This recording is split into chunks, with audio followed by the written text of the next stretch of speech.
Michael Jordan is one of the most recognized names in the world and among the most dominant and gifted athletes ever to play professional sports. But how does a man who has been called the most competitive person alive still compete when there are no more games to play, no more championships to win? It's a question Jordan tries to answer in his new book, Driven from Within. Tonight, in his first major television interview since he left the spotlight 2.5 years ago, he talks candidly and sometimes painfully about the game he loves, the business empire he has built, the murder of his father, his problems with gambling, and his hopes for a quieter, more private life. I've heard you say that now that you're retired, you're trying to take your life back. Who are you trying to take your life back from?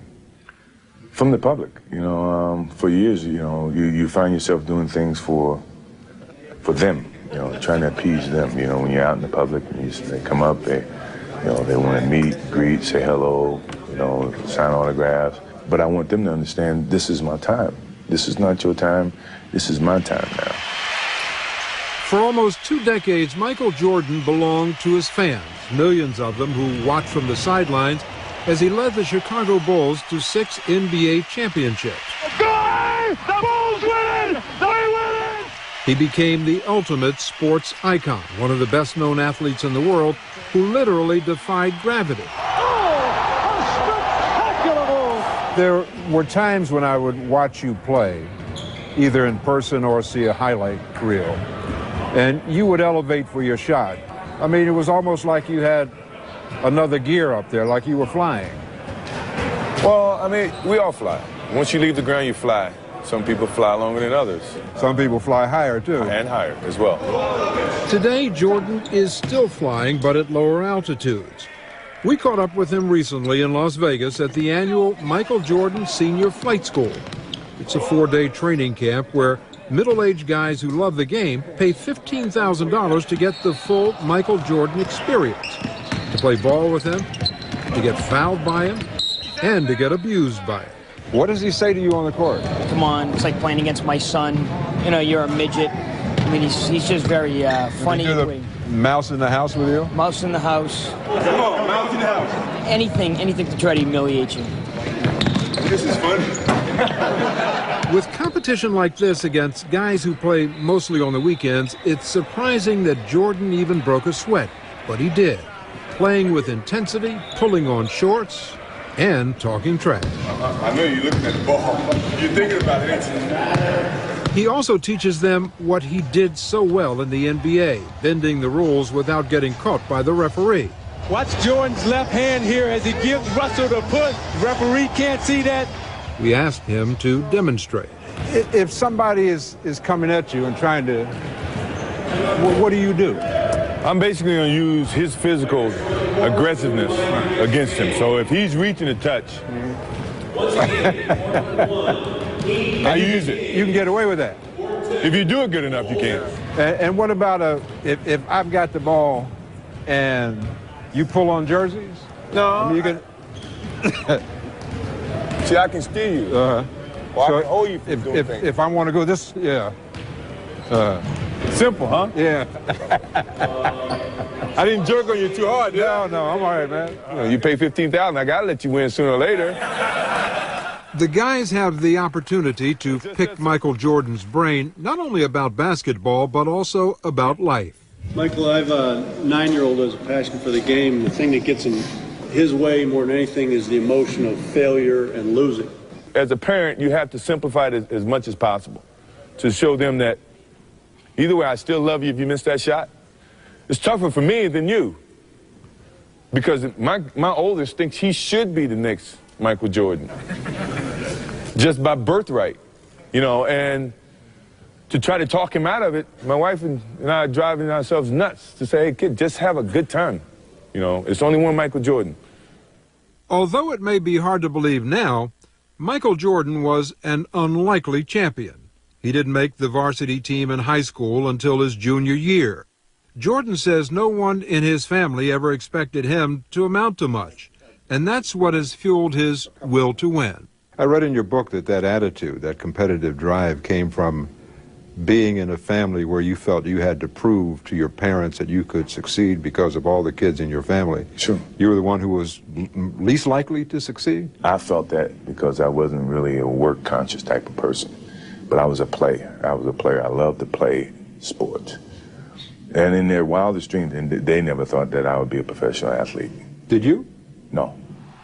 That all changed in 1982 when Jordan was a skinny freshman at the University of North Carolina. He made the shot that won the NCAA title in the final seconds of the game. Jordan!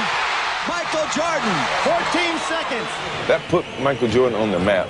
As my mother or my father would say, that changed Mike Jordan to Michael Jordan.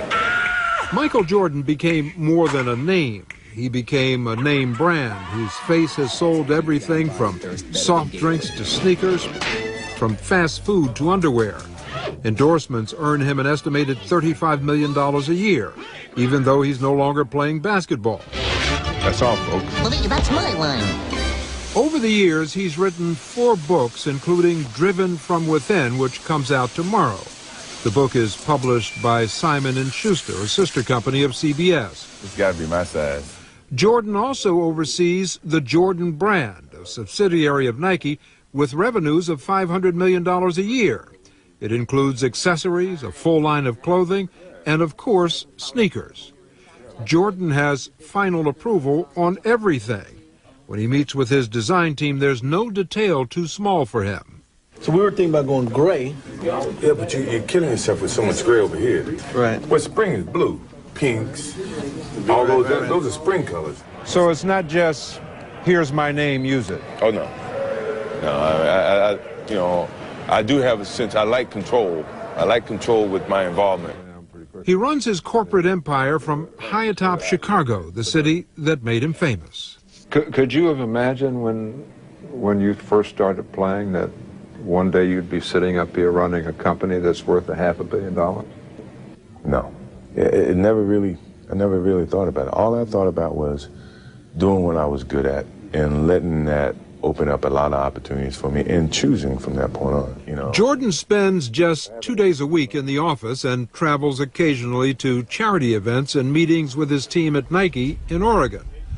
But a large chunk of his time is spent on the golf course, which has replaced the basketball court as his proving ground. He has worked his handicap down to a 4 and says he's addicted to the sport, often playing from sunrise to sunset, 54 holes a day. For a competitive junkie like me, golf is a great solution because it smacks you in the face every time you think you have accomplished something. Oh! That to me is taking over a lot of that energy and that competitiveness for basketball. At the height of his stardom in the NBA, Michael Jordan walked away from a game he conquered to a game that conquered him. He retired from basketball in 1993 and tried his hand at baseball with the Chicago White Sox. Over the course of his 1 full season in the minors, he struck out 114 times and made 11 errors. Most would consider that a failure, but for Jordan it was just another challenge. So you didn't consider your experience in baseball a failure? No, by no means. But people would look at those numbers, as you would say, and say, hey, man, you couldn't cut it.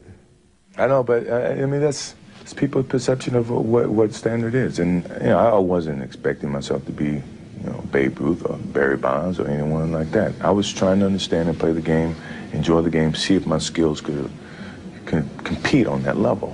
His newest testing ground is motorcycle racing. He sponsors a team and enjoys speeding around the track at up to 150 miles an hour. Is that about an adrenaline rush? Is it? I mean, because it's dangerous, Michael. Sure, a lot of things are dangerous. I like motorcycles. I like speed. That to me is a rush. Jordan seems to live his life on the edge, knowing that it could all end at any moment. In 1993, his father, James Jordan, his first coach and closest confidant, was robbed and murdered at random in North Carolina. His death must have been a terrible blow to you. The thing that I looked at, the death of my father, unfortunately, it happened at the hands of another human being, which In essence, that's very difficult to deal with, just the notion of being able to kill someone. But I had him for 32 years, you know, and he taught me a lot in 32 years. You know how many kids get that opportunity? Very few, you know, in today's society, get the chance to spend that much time with their parents and get that type of influence. Jordan says his mother, Dolores, and his late father were his biggest role models, hardworking, generous, and disciplined. He says fans should look closer to home for inspiration, rather than looking to big-name athletes for direction.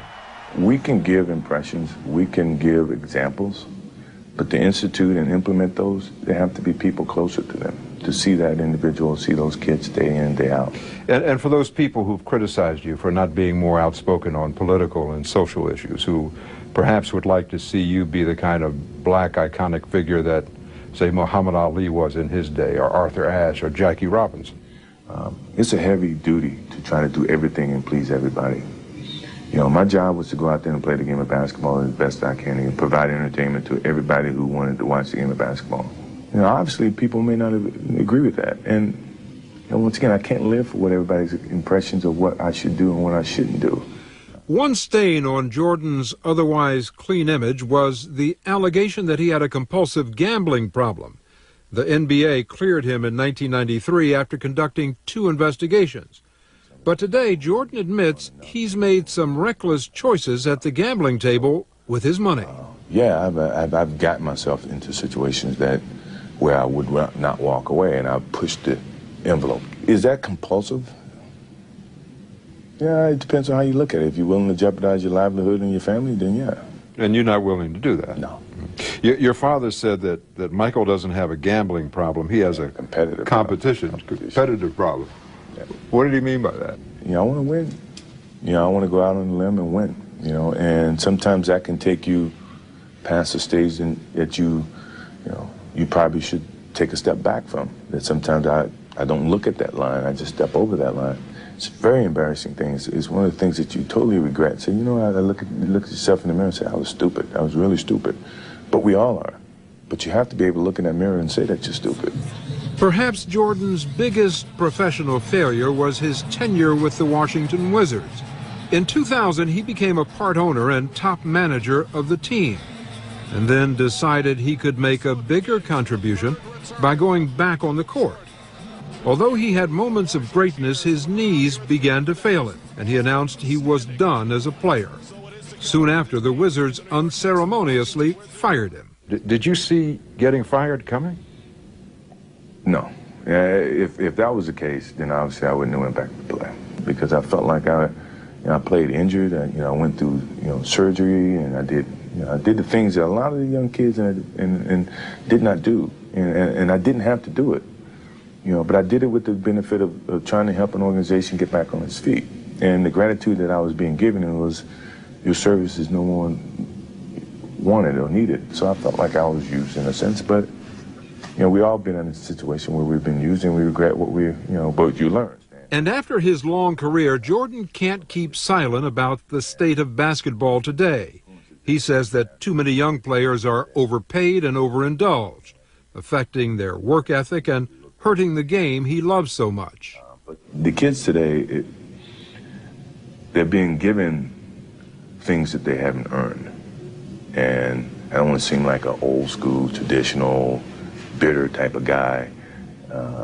You ask me, and I'm telling you, I think the game is being cheated because of the success that's being given prior to them earning it. Simple as that. Michael Jordan is not ready to walk away from basketball completely. He hopes to own an NBA team someday, and while he knows he'll never play again, he's cocky enough to think he could. At age 42, you think you could play in the NBA and make a contribution? Oh, yeah, sure. Even though the mind, physically, I can't do it, the mind says that, yeah, I can still do it. And I still think I can do it better than most in the NBA. Wow, that looks so easy, doesn't it?